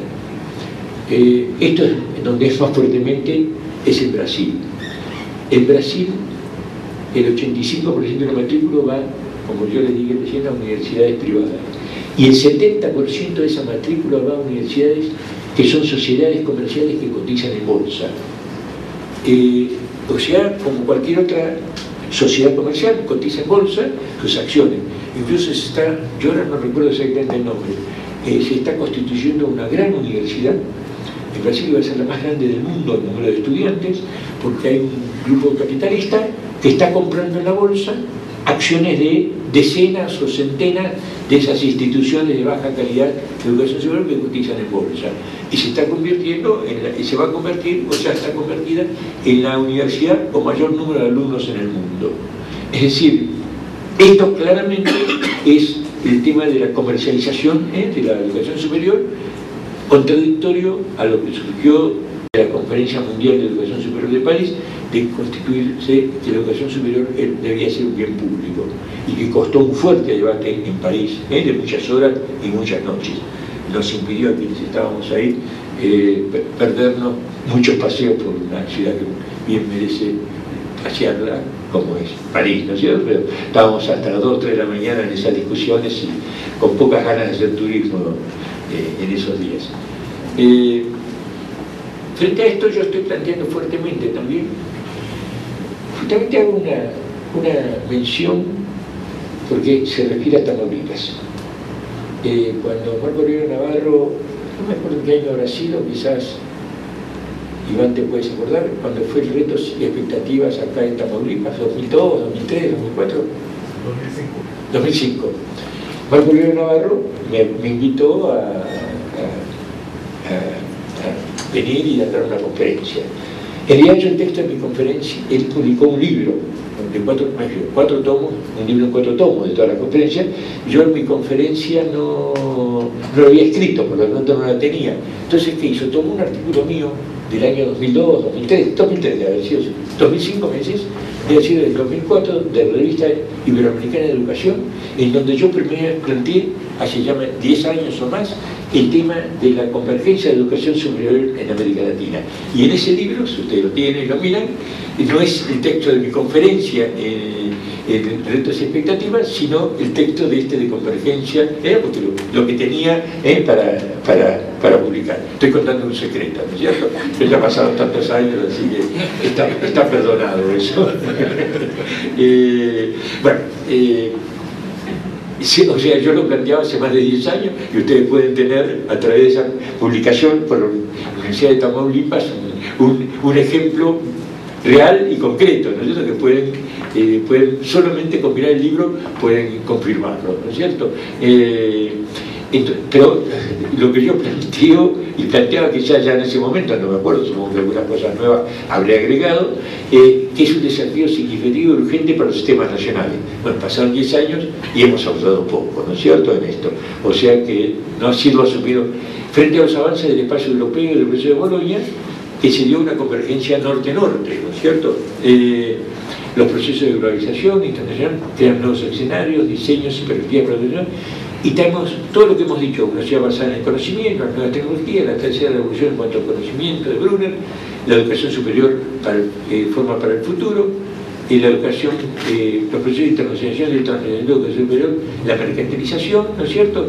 La necesidad y ahí entonces tenemos la necesidad de la convergencia en poco lo que puntualmente estamos haciendo a través de nuestros convenios, pero no basta con esos convenios puntuales, la necesidad de convergencia sur-sur, es decir, comenzar a trabajar entre nosotros en el sur y tendiendo un espacio latinoamericano de educación superior, que es mi propuesta de convergencia. Entonces, la articulación norte-sur tendríamos que hacerla a través del espacio latinoamericano de educación superior consolidado, es decir, no integrarnos al proceso norte-norte, al espacio europeo. Los presidentes de la cumbre América Latina, Caribe, Europa han creado un espacio europeo, latinoamericano de educación superior, que es teórico totalmente. Los presidentes y ministros de los países americanos crearon un espacio iberoamericano, teórico, porque España y Portugal pertenecen al espacio europeo. Tenemos que trabajar nosotros creando un espacio latinoamericano y con eso integrarnos al espacio iberoamericano, integrarnos al espacio europeo, integrarnos a todos los espacios mundiales que sean necesarios, pero hacerlo a partir de nuestra unidad. Esto, ideas más, ideas menos, lo vengo planteando en estos 10 años, como les dije, hasta ahora con poco éxito, aparentemente, porque es poco lo que se ha avanzado en esto. Los procesos de convergencia en América Latina. Tenemos una diversidad de modelos institucionales, organizativos y académicos, como ya hemos visto, falta de coherencia, una fuerte diversificación, la supervisión del modelo napoleónico con el angloamericano, la necesidad de articulación del grado con el posgrado. Ahí tenemos fuertes problemas, ¿no es cierto?, en muchos países, entre ellos Argentina. A veces en el programa repetimos, tenemos grado largo y posgrado largo, frente al modelo norteamericano, que ustedes conocen muy bien, que son 4 años de college, 2 de maestría y 2 de doctorado, y también de 8 años el modelo europeo, 3 de grado, 2 de maestría, total de 5, y 3 de doctorado. Es decir, lo que los americanos y los europeos hacen 8 años, nosotros a veces en 8 años solamente damos el grado, con lo cual generamos una fuerte dificultad en la competitividad de nuestros graduados, porque mientras los graduados de nuestros países del norte de Europa se gradúan en 4 años y con su maestría en 6 años, o en 5 en Europa, los nuestros llevan eternidades, ¿no es cierto? Es decir, la falta de complementación entre el grado y el posgrado, las habilitaciones profesionales, los niveles de formación y la incidencia de la educación transnacional. ¿Qué proceso de integración regional ha habido en América Latina? Bueno, el Mercosur. El Mercosur puso en marcha primero un mecanismo experimental de acreditación de carreras de grado, el MEXA, y ahora tiene uno consolidado que es el Mercosur. Ustedes tienen la integración de México, Estados Unidos y Canadá. En Centroamérica ha habido varios intentos, hasta la creación del Consejo Centroamericano de Acreditación, que su primer presidente fue una figura, un nicaragüense que es muy querido en México, casi como una figura nacional, que es Carlos Tunnerman. El bloque andino es el que menos ha avanzado por las dificultades propias que ha tenido siempre de un lado u otro. El bloque andino ha avanzado poco en esto. Quiero mostrarles esto, simplemente para que lo vean nada más. Bueno, las distintas organizaciones y redes que tenemos en América Latina en materia universitaria. Tenemos el IESAL de UNESCO, ahora muy debilitado, como represalia de la Secretaría de la UNESCO frente a la derrota que tuvieron en la Conferencia de París cuando les impusimos lo del bien público. La OEI, que creó un centro de estudios universitarios, la UI, que tiene el programa IGLU y el Colegio de las Américas, RIAS es una red de agencias de evaluación y acreditación, hay diversos proyectos Alfa y Alban, ya están, los ALFA están terminaron por la Comisión Europea, pero miren lo siguiente, son las redes de universidades, algunas de las redes de universidades que tenemos en América Latina. Mientras los europeos tienen una, en donde están todas las universidades europeas, nosotros tenemos esta diversidad de redes.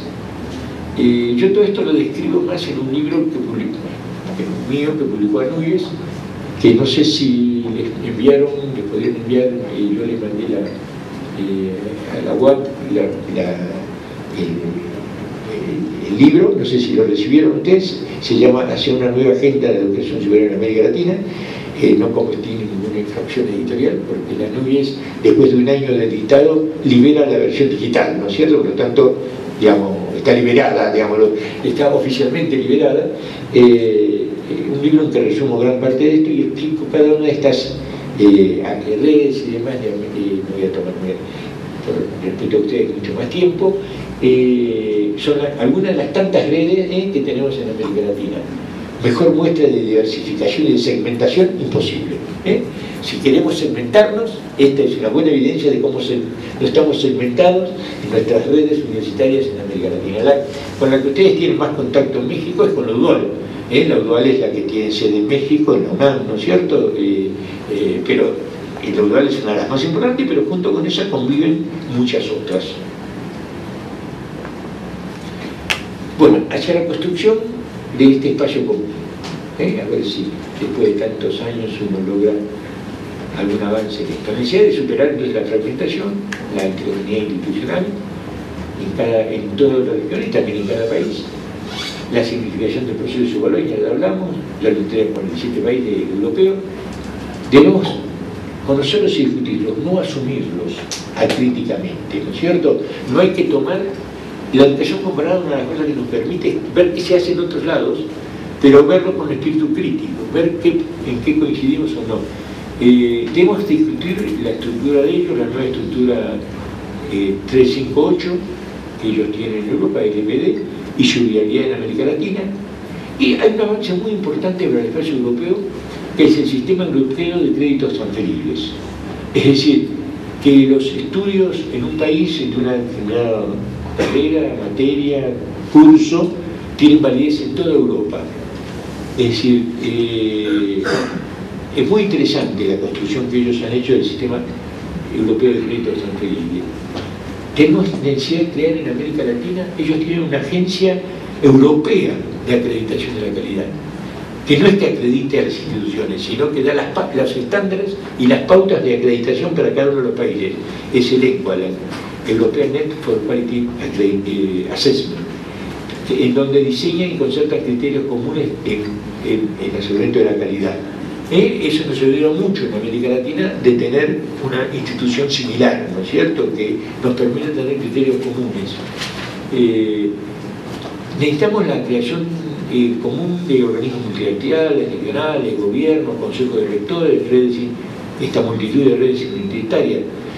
El ESAD en su momento creó enlaces, lo creó en Cartagena, en la reunión regional de educación superior, pero digamos, la situación precaria que está el ESAD hace que haya avanzado poco en su concreción. Tenemos diversidad de proyectos alfa, financiados por la Comisión Europea. Yo menciono aquí varios, yo he participado en todos ellos, es decir, debo ser la persona que ha participado en más de los proyectos, de todos los proyectos alfa, el AS, Proyecto 4, el CUE, InfoAce, REIP, TUNE, tanto el PIN2 como el TES.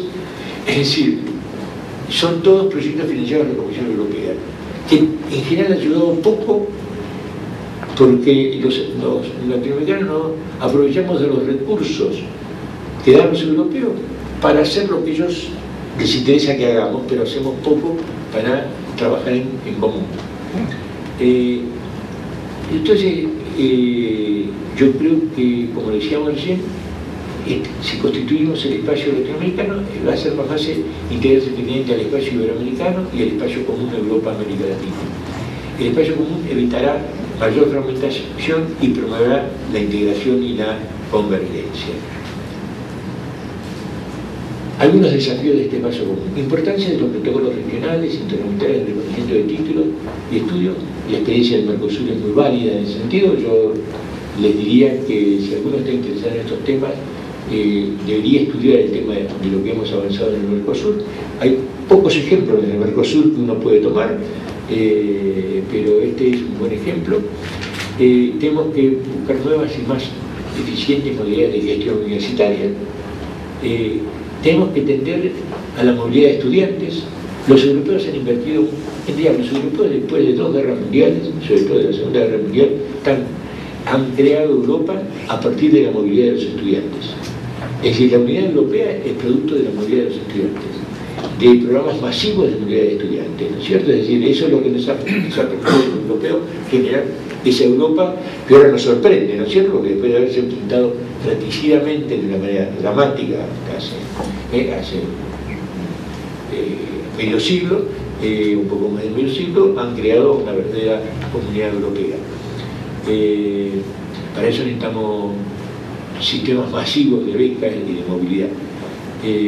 Tenemos que pensar en un sistema de créditos transferibles, como corresponde a buenos latinoamericanos.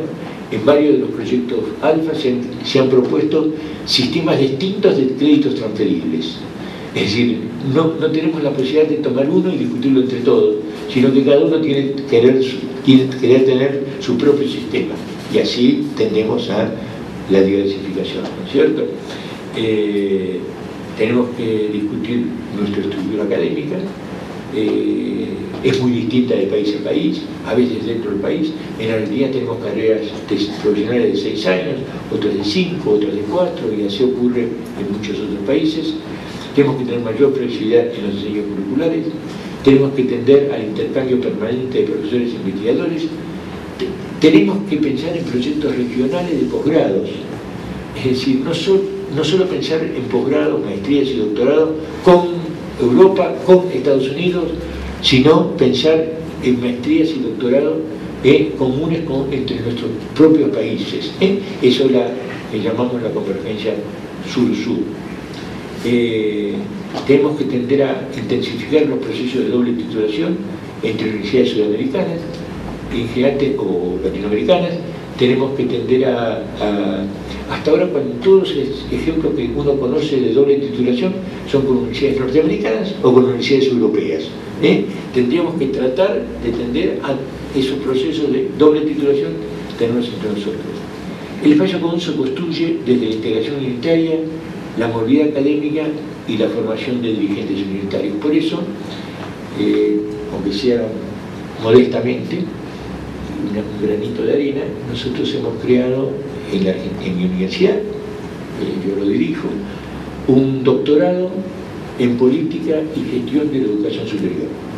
La idea es, ya tuvimos la primera cohorte ya de este julio de este año, en julio del año que viene tendremos la segunda cohorte. Estamos haciendo una fuerte difusión en toda América Latina de una forma de dictado que no obliga a vivir en la Argentina, sino pasar periodos cortos, 3 o 4 veces al año, porque tiene una forma de dictado intensivo, y la idea es, justamente tenemos acuerdos con la UI, con el IESAL, para la difusión. La idea es que sea un doctorado para la formación de los futuros dirigentes universitarios o de los actuales. También tenemos varios rectores, vicerrectores, secretarios, ¿no es cierto?, en la primera cohorte, y pensamos tener más en la segunda, para la gestión y la educación superior, para las políticas y la gestión de la educación superior. Es en este marco de formación de dirigentes universitarios, ¿no es cierto? Es un aporte desde lo académico, con este nuevo doctorado, que si les interesa, con mucho gusto, vía Rubio o vía colegas del colegio o de la UAT, podemos hacérselos llegar. ¿Qué aportes ha hecho, lo quiero ir terminando, qué aportes ha hecho la Conferencia Regional de Educación Superior de Cartagena de 2008 y la Conferencia Mundial de París de 2009? Tunerman, este colega nicaragüense que yo les mencionaba, casi mexicano por afecto por lo menos, tiene el doctorado honoris causa de muchas universidades mexicanas, según Carlos Tuneman, constituye una brújula orientadora y una carta de navegación para la reforma de la educación superior en América Latina y el Caribe. Yo he hecho, igual eso lo van a ver si reciben está en mi libro de Anubis, si reciben la copia igual van a tener también copias de este PowerPoint. Yo he hecho una selección de conceptos claves de estas dos declaraciones. La primera en público, ¿no es cierto? Porque es la que más nos costó. Digamos, se aprobó en Cartagena y logramos que se aprobara en París en Conferencia Mundial. Pertinencia, relevancia, responsabilidad social, equidad, autonomía, calidad, innovación, ciudadanía democrática, participación, gobernabilidad, consensos, educación permanente, convergencia nacional y regional, cooperación regional, internacionalización, libertad académica, sociedad del conocimiento, utilización de las nuevas tecnologías de información y comunicación, movilidad académica, articulación nosotros a nivel de enseñanza, articulación conciencia y tecnología, nuevos modelos de educación superior, mayores recursos financieros, etcétera, etcétera. Es decir, son los conceptos clave. Ustedes dirán, es casi un resumen de mi exposición. No es que yo la tomé de aquí, sino que creo que libros son algunos anteriores al 2009 donde están expuestos estos conceptos, pero digamos, ha habido un grado de acuerdo, ¿no es cierto? O por lo menos, o yo seleccioné de los documentos aquellos que estábamos de acuerdo, no, creo que es una buena selección. Pero estos conceptos son conceptos interesantes, pero son conceptos claves nada más. Se requieren ser implementados a través de políticas y estrategias a través de programas nacionales, pero también regionales. Yo he hecho lo voy a ver muy rápidamente, una propuesta de políticas y estrategias como principales desafíos para la nueva reforma universitaria. Los voy a leer muy rápidamente porque de alguna manera es una síntesis de mi exposición. Contribución efectiva para mejorar la calidad de las democracias nacionales y su gobernabilidad. Fuerte articulación con la sociedad hacia una nueva alianza sociedad, educación, universidad. Asunción de una concepción estratégica de reforma y cambio en un marco de carácter innovador. Esto es esencial como concepto estratégico. Articulación con las políticas y planes de ciencia y tecnología y desarrollo social y regional. Es decir, no debemos trabajar solo en los planes para la educación, para la educación superior, sino que debemos trabajar con otros planes, como la ciencia y tecnología, para el desarrollo social y regional. Articulación con los sectores de trabajo y la producción. Fortalecer la función de extensión y transferencia a la sociedad, que ya estaba en los planteos de la reforma del Código de 1918. Concepción del conocimiento como factor decisivo para el desarrollo nacional, para la sociedad y para el individual, ¿no es cierto? Esta concepción del conocimiento es sustancial, prioridad para los requerimientos de los sectores sociales pobres con estrategias efectivamente inclusivas, procesos de convergencia a nivel nacional y de América Latina para superar la actual fragmentación e heterogeneidad, incremento sustantivo de los recursos financieros para la educación y para la investigación científica y tecnológica y mejora de su asignación y utilización. No basta contar más recursos, que es imprescindible, sino asignarlos adecuadamente en función del proceso de planificación de programas y proyectos concretos. Aprovechamiento pleno de las nuevas tecnologías al servicio de una educación superior para todos, concepto amplio y perceptivo para el desarrollo, para el diseño y ejecución de estas políticas y sus proyectos, y para los aspectos institucionales, es decir, para cada institución,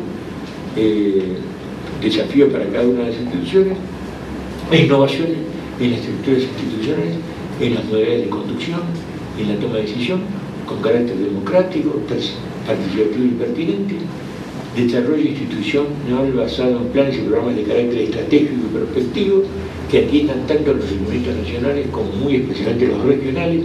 Este es un planteo fundamental. Argentina, Brasil, México y casi todos los países de América Latina, muchos de ellos, como ustedes, tienen una red muy importante de universidades regionales. En el caso de México, incluso sostenida con fuerte participación de los estados, ¿no es cierto? Entonces, un punto esencial es atender los requerimientos no solo nacionales, sino los de cada región, ¿no es cierto? La universidad al servicio de la región, además de lo nacional y además de lo internacional. Lo digo esto porque en Argentina no ocurre. Tenemos una red muy importante de universidades en todo el país y en general todas están pensando en el exterior o en lo nacional, lo sumo, pero muy poco en su propia región, ¿no es cierto? Cuando en realidad esos profesionales deberían ser formados para que se desempeñen en la región y no para que se vayan a cualquier otro, al exterior o cualquier otro lugar del país. Es decir, esto es un fuerte déficit de nuestras universidades, por lo menos en muchos países. Procesos de evaluación interna y externa de carácter permanente para el mejoramiento de la calidad y la pertenencia académica y social.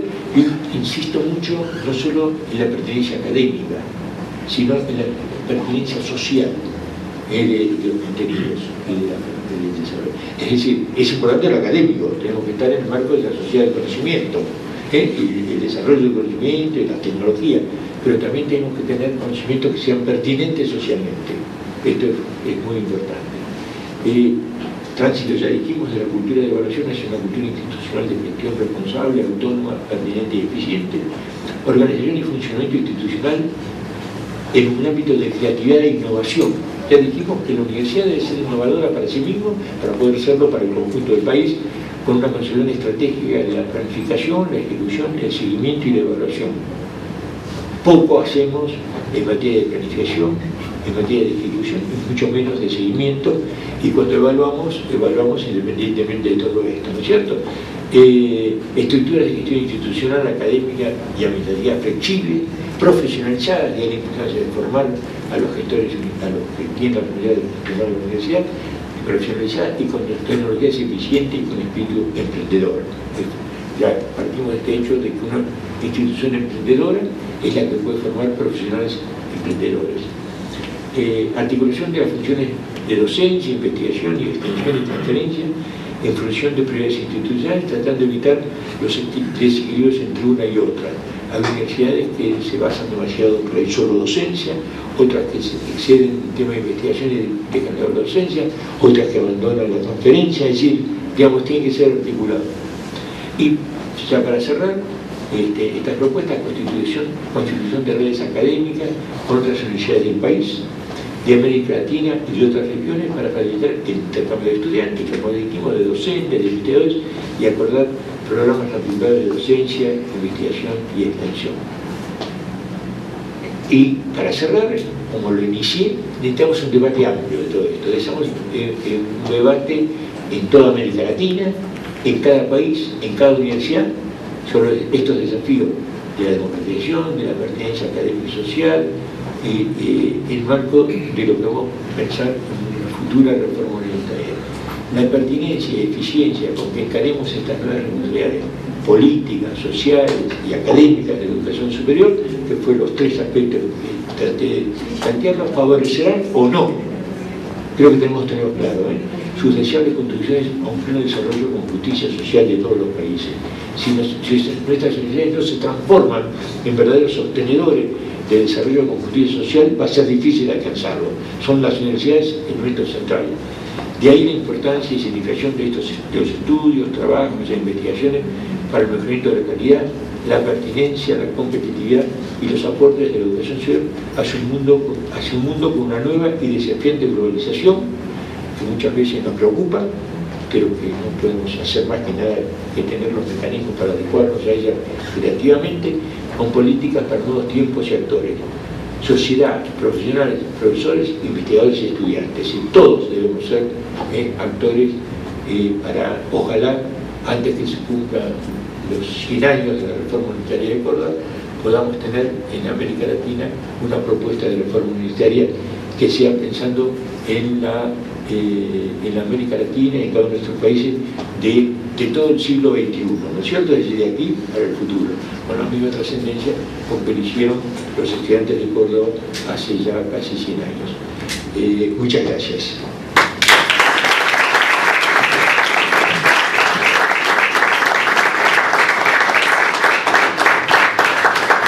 Agradecemos al doctor Fernández Lamarra por su participación y bien, público, damos unos minutos para preguntas para nuestro conferencista.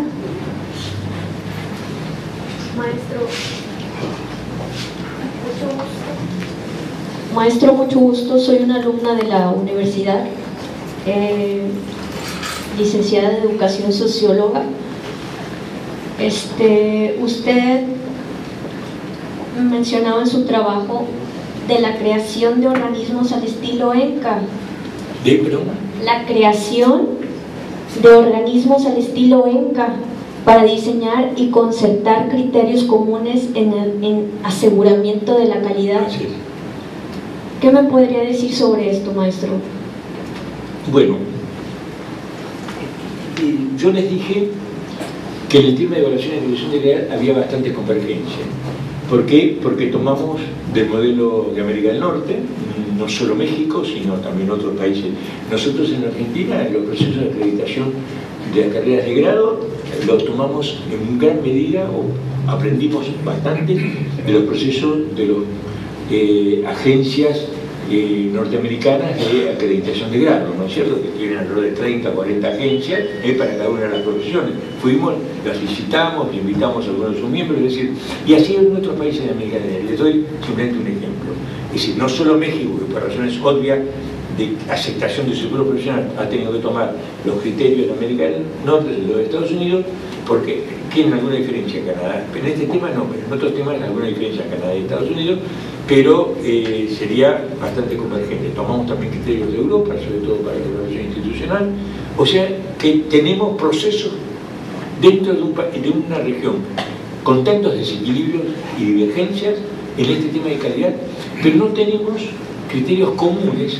Por ejemplo, una cosa que yo planteo habitualmente, ¿qué es una universidad en América Latina? El concepto de qué es una universidad, este hecho de que sean distintos los criterios. En el caso de Brasil, como le decíamos, o el caso de Colombia en su momento, es decir, es muy distinto al de Argentina o el de otros países. Es decir, eso ayudaría para la acreditación de nuevas universidades tener un criterio común, para lo cual necesitaríamos un organismo que establezca de común acuerdo entre todos los países criterios para los temas de reconocimiento o acreditación de nuevas universidades.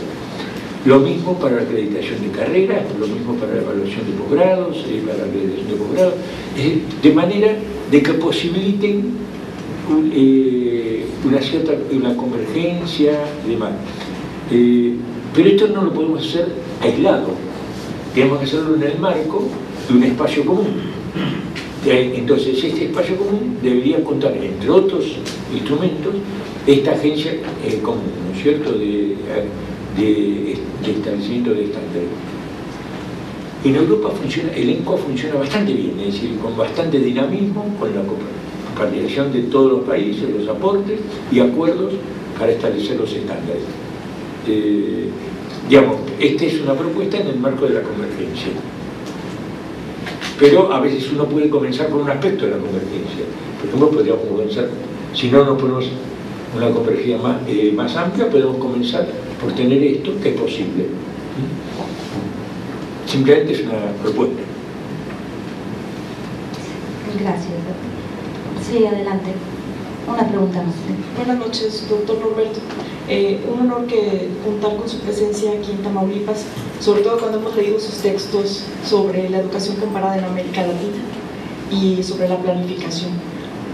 Yo le tengo dos preguntas, pero que giran en torno a cuando uno analiza la educación superior de América Latina de manera comparada. Uno ve cómo Argentina se distingue porque fue el primer país que presentó un crecimiento acelerado vertiginoso de la matrícula. Segundo, fue pionero en el movimiento estudiantil de Córdoba en Argentina. El tercero, una ley general, la construcción de una ley general de educación. Y sobre todo esto último, la defensa de la soberanía que ha hecho su presidenta Cristina Kirchner a través de la defensa de yacimientos petrolíferos fiscales, por lo menos así se ve desde acá, cuando en nuestro país está pasando otra cosa. Mi pregunta es, ¿qué están haciendo ustedes, porque usted que proviene de una universidad pública de Argentina, la UNTREF, ¿qué están haciendo ustedes, las universidades públicas argentinas, para la defensa de este espíritu de los nuevos tiempos del neoliberalismo, de la política neoliberal, para la defensa de la autonomía, de la libertad de cátedra y la libertad de investigación? Y la segunda gira en torno a si usted considera que América Latina debería seguir el modelo de evaluación de la producción académica que está siguiendo Brasil, CNPq, CAPES, yendo más allá de la evaluación cuantitativa, número de artículos, capítulos de libros, sino yendo al análisis del impacto o de los trabajos académicos, no como lo hacemos acá en CONACYT o en Chile CONICYT o en el mismo CONICET. Esas serían las dos preguntas. Sí. Bueno, ¿qué estamos haciendo en las universidades públicas de la India? Poco. Yo soy muy crítico de hacer... A ver, estoy pensando en un libro mío con muchos colaboradores, es decir, con muchos.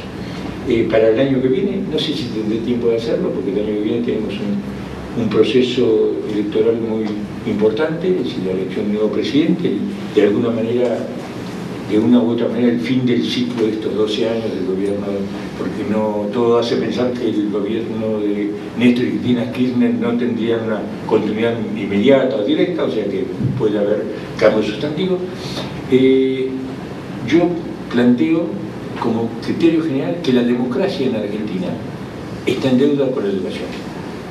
Y fuerte, es decir, que estos 30 años que afortunadamente tenemos gobierno democrático, no da el tiempo ahora para que haga una larga explicación, ¿no es cierto? Pero en el tema de la educación superior, porque no hemos podido superar un concepto relativamente rígido de lo que yo dije al comienzo, de un concepto de demasiado... A ver, les cuento una anécdota. Yo militaba, porque ahora no tengo opinión política, en el Partido Justicialista, ¿no es cierto?, cuando se recuperó la democracia.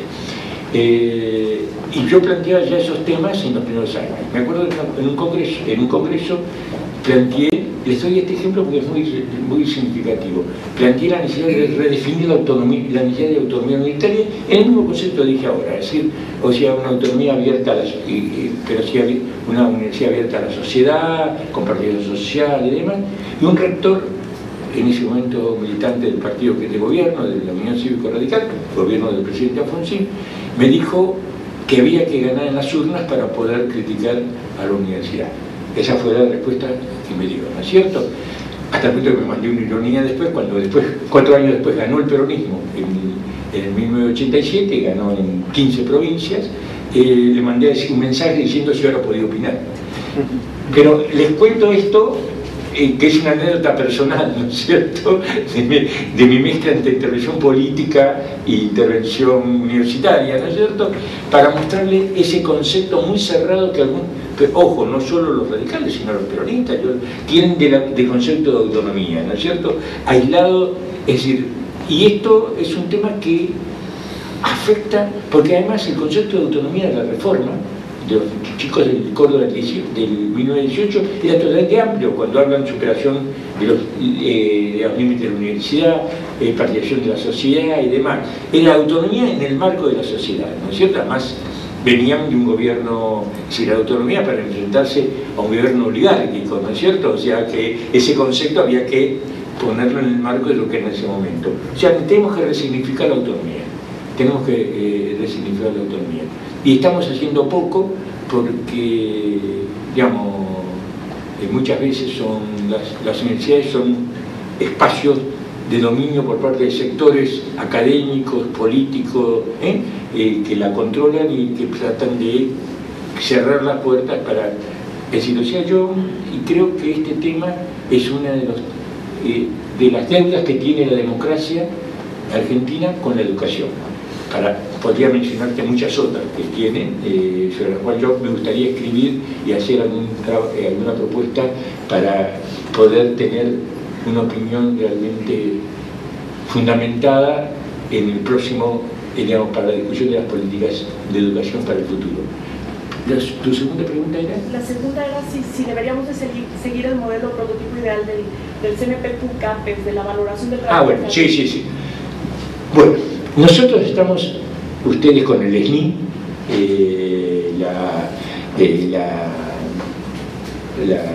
Brasil con su sistema de CAPES y muchos otros sistemas, es decir, ha ido tendiendo a una cosa que es importante, a valorar el trabajo académico científico, con criterio, pero con criterio de una rigidez tal que están afectando muchas veces, es decir, la misma producción académica, porque se produce para tener puntaje, no para incrementar el desarrollo científico y tecnológico, ¿no? Se produce para ver en dónde puedo publicar que me va a ser reconocido. Yo particularmente dirijo 3 revistas, 2 de ellas ya tienen alta calificación, por lo tanto, yo mismo juego con esas reglas, ¿no es cierto? Dirijo la revista Argentina de Educación Superior, la revista latinoamericana de Educación Comparada, y ahora estoy dirigiendo una nueva revista que hasta que no tenga 4 o 5 números no pueda ser acreditada, pero supongo que será acreditada, que es la revista latinoamericana de Política y Administración de Educación. Es decir, yo juego con esos mismos conceptos, pero creo, y esto creo que debe equipararse también con algo con lo que estamos en deuda. Tenemos una fuerte tendencia a valorar el trabajo científico de investigación y poco o nada para valorar el trabajo docente. Y yo fui, junto con la UNAM, con Mario Rueda del ISUBE de la UNAM, los fundadores, fuimos la primera reunión se hizo en Buenos Aires, de la creación de una red que ya acabamos de tener hace un mes, la 5ª reunión en Ensenada, aquí en Baja California, de una red que tenemos iberoamericana de evaluación de la docencia universitaria. Es decir, pero también es un tema muy polémico. Yo critico a mis propios colegas de la red, acabo de terminar un artículo, digamos, discutiendo los conceptos con que trabajan para la evaluación de la docencia universitaria. Digamos, creo que, pero bueno, está bien que en un trabajo académico haya discusiones, haya aportes, ¿no es cierto? Pero es una buena propuesta iniciada por universidades mexicanas, ampliado a muchas universidades de América Latina. Tenemos que trabajar en una cosa mucho más compleja, que es la evaluación de la docencia universitaria, pero claro, con un criterio que no sea meramente sumativo, de evaluación sumativa, de crítica, de control, ¿no es cierto?, sino para la mejora. Una evaluación formativa, ustedes conocen el concepto de evaluación sumativa y formativa, ¿no es cierto?, sumativa para el control, formativa para la mejora. O sea que es un tema en que debemos seguir trabajando, mejorando los conceptos. Creo que los conceptos vigentes en nuestras carreras de investigador son menos rígidos en Argentina, pero por una simple razón negativa para los argentinos, y es que la importancia monetaria que tienen los docentes universitarios, nosotros, yo soy miembro de la categoría 1, que al revés que en México es la más alta, en México es la más baja, ¿no es cierto? Pero no tengo ninguna remuneración significativa. En cambio, ustedes en México tienen una remuneración significativa, si son 2 o son 3 especialmente, muy importante en materia de salario. Y eso genera una fuerte distorsión. Es decir, yo hice una investigación junto con colegas de México y de Brasil sobre la profesión académica. Fue muy interesante, el libro está publicado. El trabajo lo coordinó la Universidad Autónoma de Baja California, en varias universidades mexicanas, evaluando la profesión académica, analizando la profesión académica en México, lo hicimos para México, Brasil y Argentina. Y justamente se nota claramente en Brasil y en México la fuerte incidencia de los aportes, de las ventajas monetarias salariales que tienen el trabajo académico y de investigación, y el no reconocimiento del trabajo docente. Entonces, la fuerte tendencia a valorizar mucho más el trabajo, lo cual es natural, yo no lo encuentro crítico, es decir, que alguien busque trabajar en aquello que le va a permitir un salario mejor, me parece razonable. Lo que no me parece razonable es un sistema que no reconozca el trabajo en esos ámbitos, ¿no es cierto? Pero bueno, si les interesa, el libro está publicado, está circulando bastante, ha habido bastantes ejemplares en México. El que coordinó en México ese trabajo para todas las universidades mexicanas que participaron es Jesús Galasfonte, de la Universidad Autónoma de Baja California, ¿no es cierto? Bien, estimado público, agradecemos su participación, y para concluir, vamos a pedirle por favor a nuestro señor rector que pase al frente para hacer entrega de un reconocimiento a nuestro conferencista de esta tarde.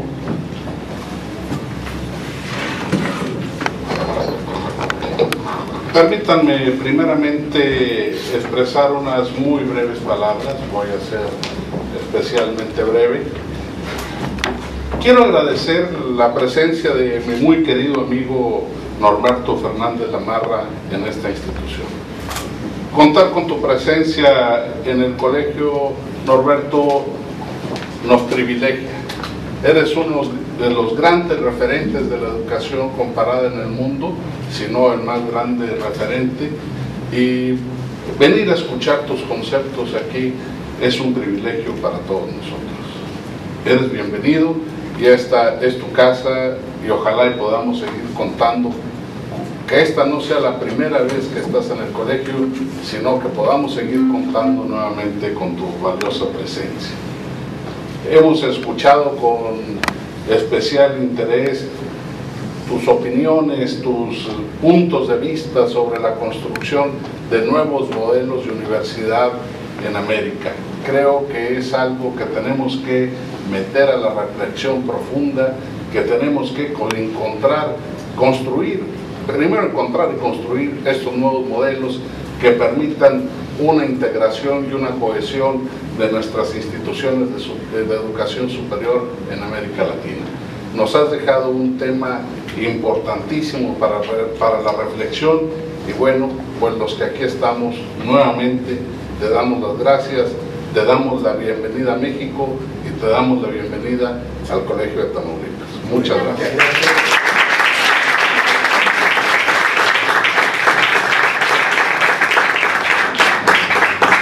Quisiera hacerte entrega de un reconocimiento por tu presencia en el colegio.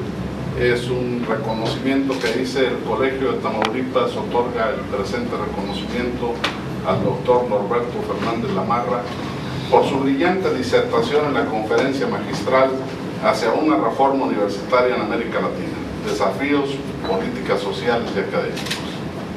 Don Matías Canales González, firmo a nombre de la institución que me honro en presencia. Bueno, muchas gracias. Gracias, Norberto. Les agradezco a ustedes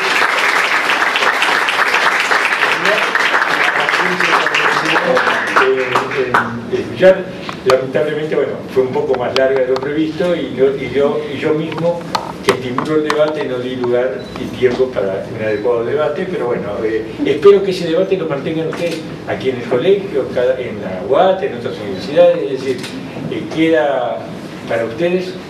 Es decir, básicamente a mí me gusta el debate, es decir, y creo que los consensos, ya dijimos, tienen que surgir a partir de los debates. No tenemos que preocuparnos por los debates, al contrario, tenemos que enriquecernos por los debates.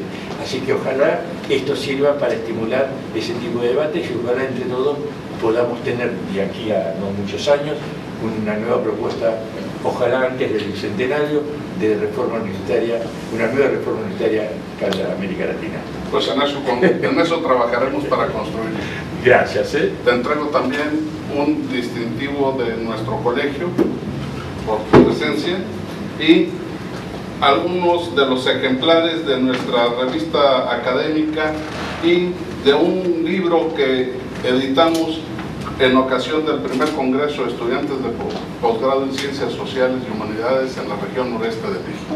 Bueno, bárbaro. Parece más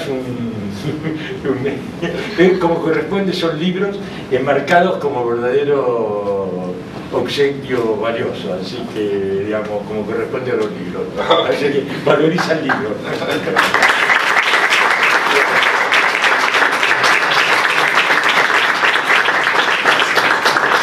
Muchas gracias por su asistencia a todos. No, gracias a todos ustedes. Bueno, un gusto, y en cualquier momento.